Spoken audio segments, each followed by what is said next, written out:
Selamat malam, pada malam ini saya akan membahas tentang bahayanya nafza. Pertama-tama perkenalkan, nama saya Andrewhan dari kelas 10 IPS. Poin-poin yang akan dibahas pada malam ini adalah pengertian nafza, contoh nafza, jenis-jenis nafza, cara pencegahannya, dan ciri-ciri orang yang terkena nafza. Apa itu nafza? Nafza adalah istilah yang digunakan untuk menggambarkan berbagai macam zat atau obat yang memiliki efek psikoaktif. Perlu diketahui bahwa nafza merupakan singkatan dari narkotika, psikotropika, dan zat adiktif lainnya. Jenis-jenis nafza. Nafza termasuk berbagai macam kimia. Nafza meliputi narkotika, psikotropika, dan zat adiktif lainnya.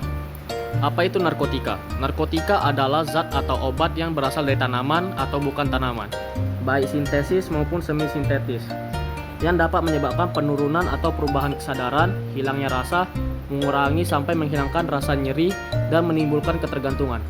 Contohnya, kokain, heroin, ganja, dan opium. Jenis-jenis narkotika. Berdasarkan ketergantungan, narkotika terdapat 3 golongan, yaitu narkotika golongan 1, yaitu narkotika yang dapat digunakan untuk tujuan pengembangan ilmu pengetahuan dan tidak digunakan dalam terapi, serta mempunyai potensi sangat tinggi mengakibatkan ketergantungan tinggi. Contohnya, heroin, kokain, dan ganja. Narkotika golongan 2, yaitu narkotika yang berkhasiat pengobatan, digunakan sebagai pilihan terakhir dan dapat digunakan dalam terapi atau untuk tujuan pengembangan ilmu pengetahuan serta mempunyai potensi tinggi mengakibatkan ketergantungan sedang. Contohnya, morfin, petidin, metadona, dan lain-lain. Narkotika golongan 3, yaitu narkotika berkhasiat pengobatan dan banyak digunakan dalam terapi atau untuk tujuan pengembangan ilmu pengetahuan serta mempunyai potensi ringan mengakibatkan ketergantungan rendah.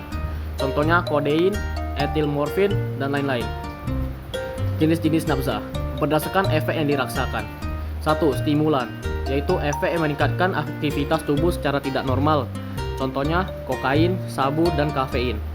2. Depresan, yaitu efek yang menurunkan aktivitas tubuh, akibatnya sulit fokus, hilang nafsu makan, dan lain-lain. Contohnya opium, alkohol, dan ganja.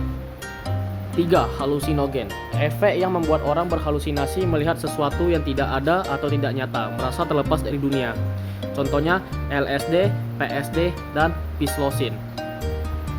Apa itu psikotropika? Psikotropika adalah zat atau obat baik alamiah maupun sintesis, bukan narkotika yang berkhasiat psikoaktif melalui pengaruh selektif pada susunan syaraf pusat yang menyebabkan perubahan khas pada aktivitas mental dan perilaku. Jenis-jenis psikotropika. Psikotropika terbagi menjadi 3 golongan, yaitu psikotropika golongan 1, yaitu psikotropika yang hanya dapat digunakan untuk ilmu pengetahuan dan tidak digunakan dalam terapi, serta mempunyai potensi amat kuat mengakibatkan sindroma ketergantungan. Contohnya brolafetamina, kantinona, mekatinona, dan lain-lain. Psikotropika golongan 2, psikotropika yang berkhasiat pengobatan dan banyak digunakan dalam terapi atau untuk tujuan pengetahuan serta mempunyai potensi kuat mengakibatkan sindroma ketergantungan. Contohnya amfetamina, metakualon, zipeprol, dan lain-lain. Psikotropika golongan 3 merupakan psikotropika yang berkhasiat pengobatan dan banyak digunakan dalam terapi atau untuk tujuan ilmu pengetahuan serta mempunyai potensi sedang mengakibatkan sindroma ketergantungan. Contohnya katina, amobarbital, dan petazonasina.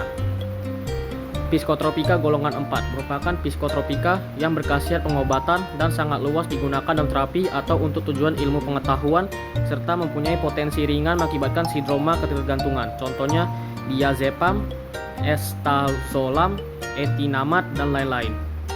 Apa itu zat adiktif? Zat adiktif atau obat berbahaya adalah bahan lain dan obat bukan narkotika atau psikotropika yang menimbulkan ketergantungan, yakni keinginan menggunakan kembali secara terus-menerus. Contoh umumnya rokok dan alkohol. Ciri-ciri orang yang terkena nafza. Pada umumnya remaja memakai narkoba memiliki kecenderungan untuk 1. Bersikap labil. 2. Cepat memberontak. 3. Introvert dan penuh rahasia. 4. Sering berbohong dan suka mencuri. 5. Menjadi sensitif, kasar, dan tidak sopan. Cara mencegahnya.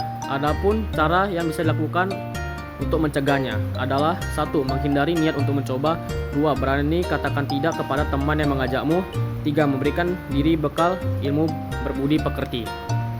Kesimpulannya adalah nafza dapat merusak mental dan fisik penggunanya. Oleh karena itu kita harus berani bilang tidak kepada apapun yang negatif dan kita harus mempunyai pendirian agar tidak terjerumus di dunia narkoba.